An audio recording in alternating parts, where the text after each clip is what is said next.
Hi, we're going to take a look at the C931E printer.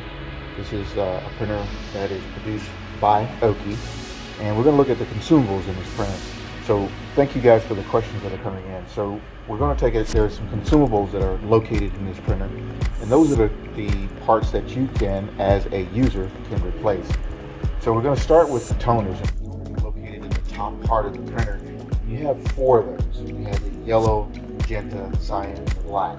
These are pretty simple to replace. All you do is kind of lift up on it, pull it out, take your new cartridge.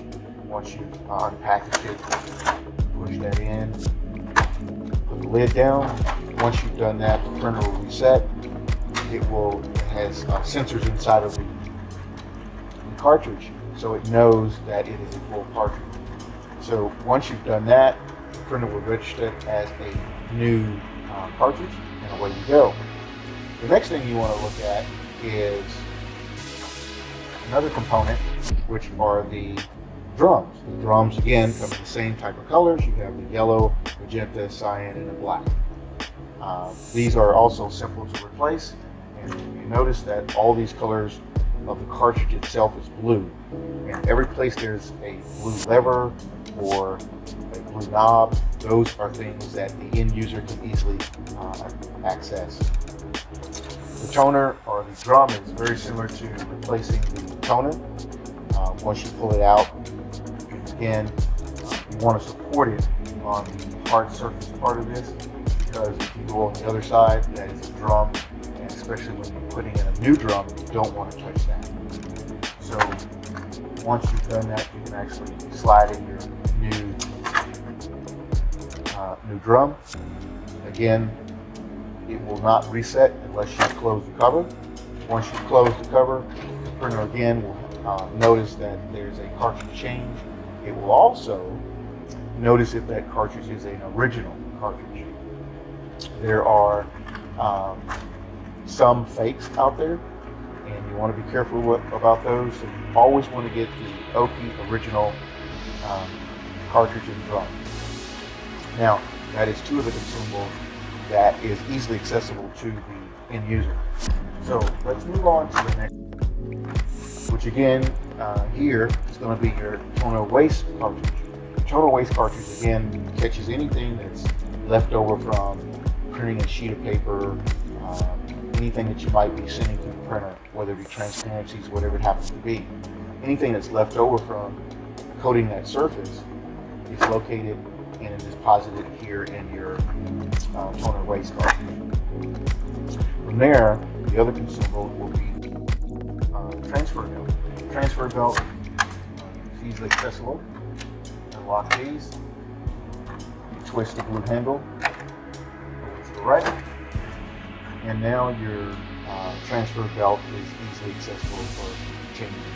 Again, one of those surfaces you never want to touch, and when you're taking it out, you want to grab it from the sides, and you simply strip here.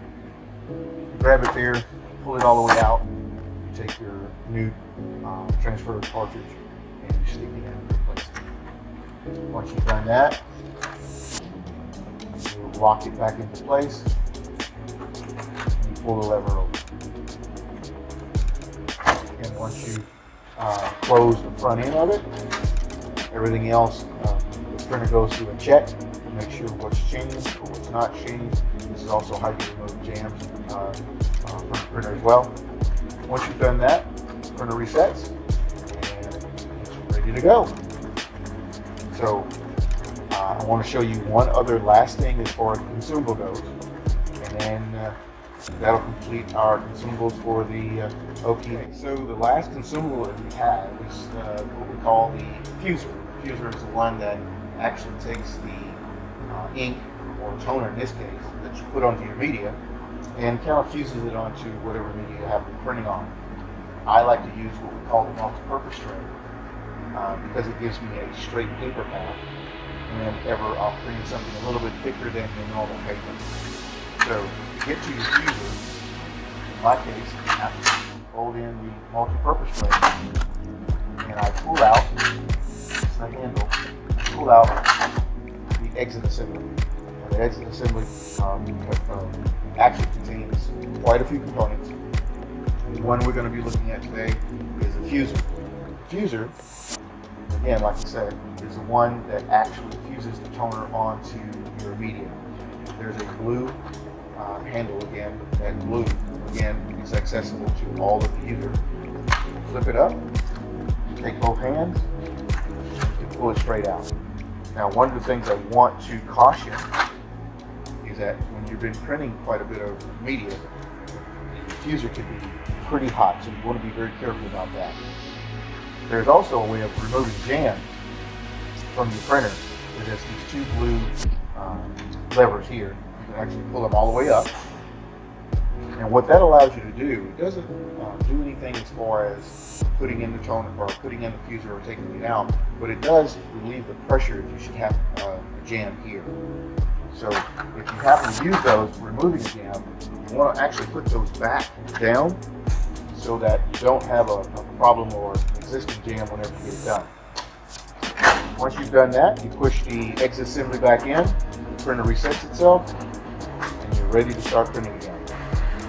So if you have any other questions, keep those questions coming. Thank you for your time.